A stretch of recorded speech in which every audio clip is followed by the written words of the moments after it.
Today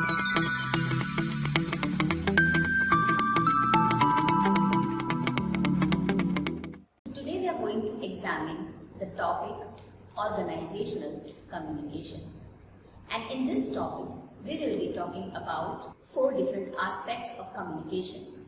First of all, we will talk about various dynamics of communication. Then we will talk about the flow of communication in the organization. Then we will discuss about the informal channel or the grapevine. And finally, we will talk about the available business communication channels. So first of all, let us see certain dynamics of communication. Now, in the dynamics of communication, we will touch upon these 3 topics. That is, effective communication, barriers, and communication process. So first of all, let us see what is an effective communication. Now, whenever we do any kind of communication, there is a purpose behind it. We always want that the receiver of communication must respond to us either as a reply or as an action. Now this response will be according to our purpose. That means we want some desired result. So effective communication is one in which we get our desired result. When the message received is very close to the message sent, then we can say it is effective. Also, the act of communication must involve as minimum encoding as possible, and it should help in building trust between the sender and the receiver. So having said that, we can understand that organizations must communicate with minimum amount of words, or organizational communication is effective if we can communicate with minimum required words. Also, when people communicate within the organization, there is a strong trust built between them, and this trust is only built when there are no misinterpretations or misunderstandings.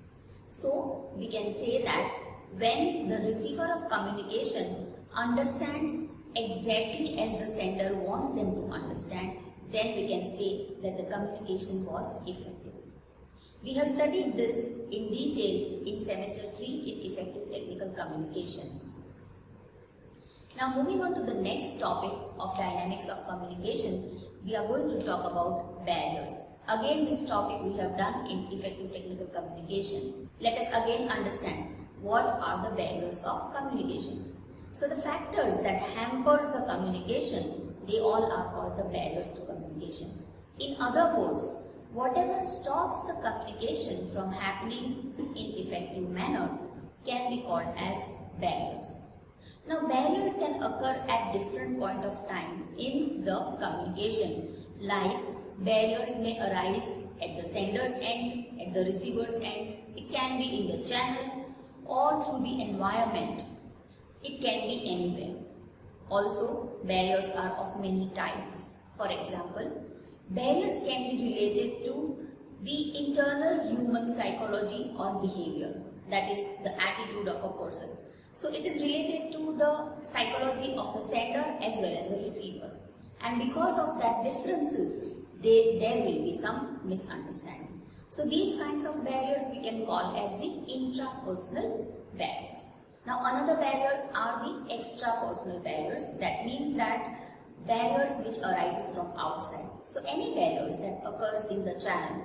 For example, if a class is going on and 10 students outside the class are making noise, then that also creates a barrier because the students are not able to hear the teacher. The third type of barrier is the organizational barrier. Now the organizational barriers in itself consist of the intrapersonal barriers and the interpersonal barriers because organizations are after all made of human beings. But there are other barriers which are particularly identified as organizational barriers which arises just because of the structure or the working or the system of the organization. For example, people have fear of their superiors, and that is why they are hesitated to share their views. Again, organizations having a lot of hierarchy, there we can find transfer of stations as a barrier. It is difficult to transfer any communication from the topmost level to the bottommost level in the same manner, because when it travels downwards or maybe even upwards, then it goes through a lot of transfer stations where people may either delete something, add their own understanding, or may even change the message. So that is why there is a barrier. Again, information overload also acts as a barrier. So there are so many barriers in the organizations, and these barriers have to be taken care so that effective communication is done. So now let us see how a communication process happens. Now again, this topic we have done in effective technical communication, subject of semester 3. But again, we will be doing this topic in brief. Now first of all, in a communication process, there is a sender. That is, there is a person who wants to share something with another person. Now this person has an idea in the mind. So this step is called ideation. But the ideation has to be converted into some message which the receiver understands. So that step is called encoding. Now once the encoding is done in the mind of the sender, the message is then sent to the receiver via a channel. Now for any communication to happen, a channel is required. For example, when we speak with each other, we use air as a channel. Or when we are in an online meeting, then we are using internet as the channel. Or when we are talking on the phone, we are using the service provider's network as our channel.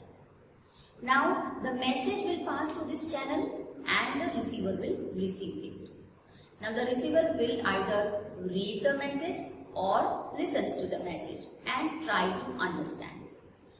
When the receiver tries to understand the message, the receiver will convert the message back into some idea which they can understand. This step is called decoding. Now after the decoding is done, the receiver will respond to the sender. Now this response will be either in the form of a reply or an action. But it is according to the understanding of the receiver. Now the response is also called the feedback. And why it is called a feedback? Because through response, the sender can understand whether the receiver has understood the message completely or not. And if not, then the sender will again have to communicate. So this is how the communication process happens. But there is one more important factor which influences the communication, and that is the environment of the communication where the communication happens. The importance of environment is also very high.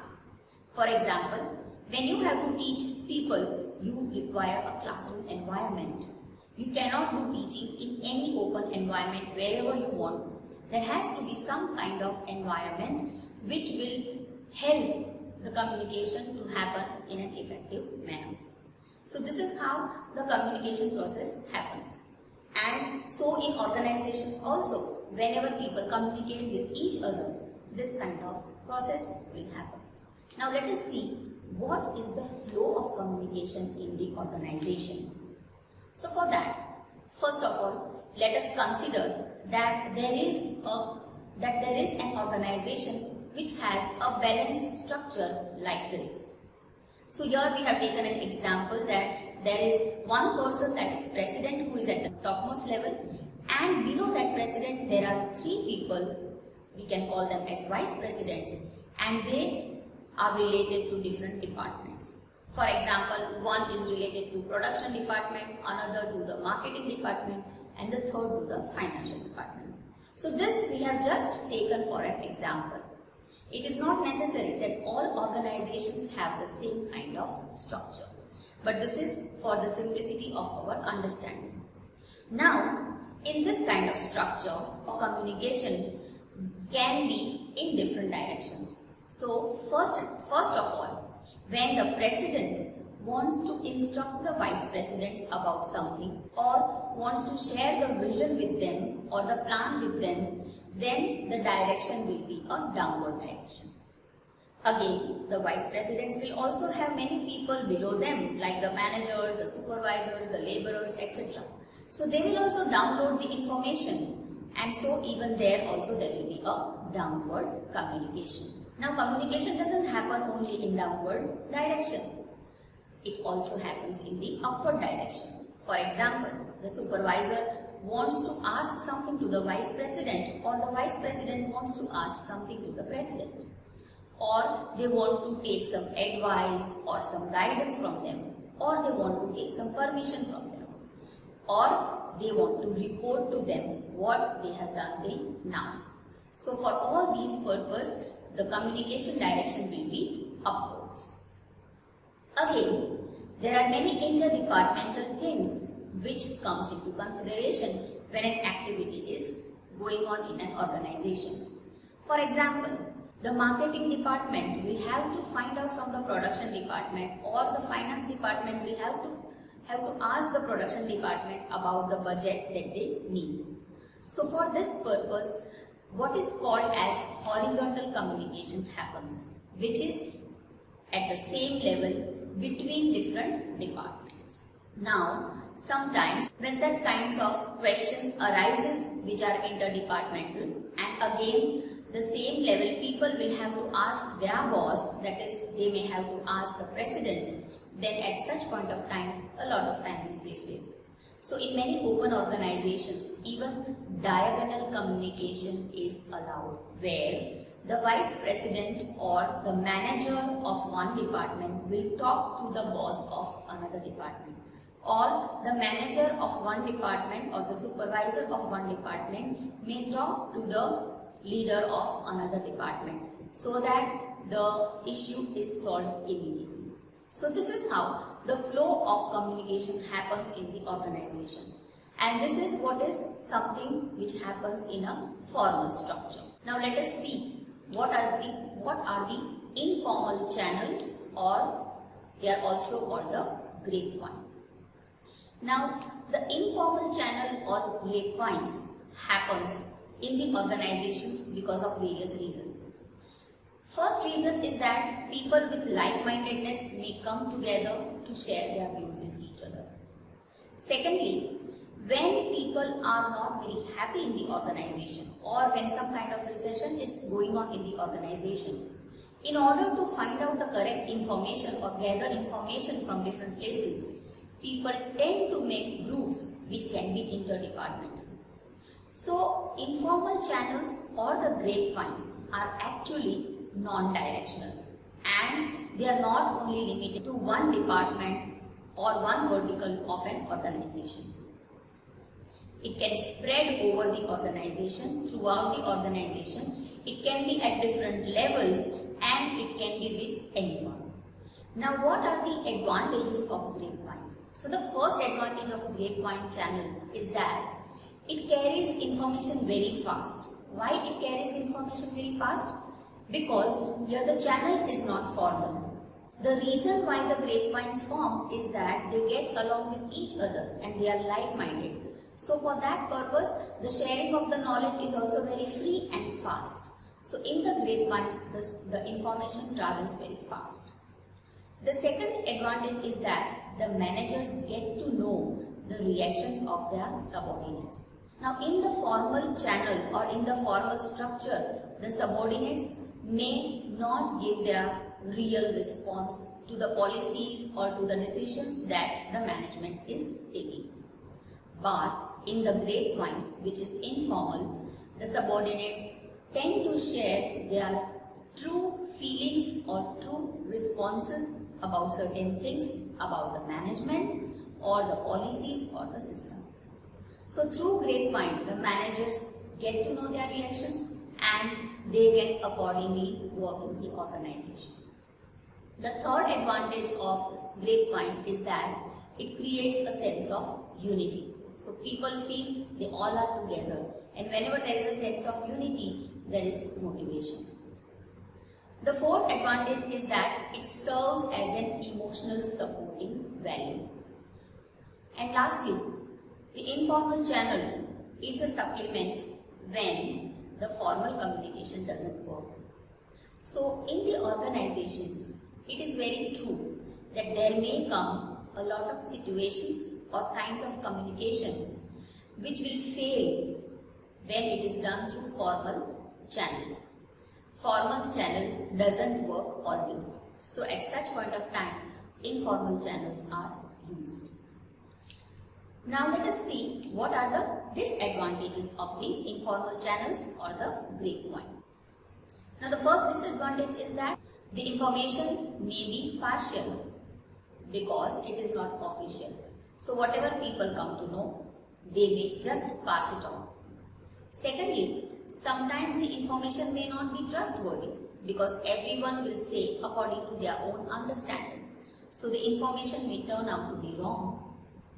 Thirdly, productivity may be hampered because of the informal channels. Whenever there are grapevines in the organization, people get together and do a lot of gossips, and this may affect the productivity. So definitely, we have already seen that gossips are treated as healthy, and again we know that the informal channel is also good for the organization, but at the same time, when something is done beyond the limit, then the productivity is hampered. Also, grapevine may lead to hostility because there may be people of opposing thoughts, and they may share different things, and there may create a hostility among the employees of the organizations. And lastly, it also hampers the goodwill of the organization. Now let us see what are the different business communication channels.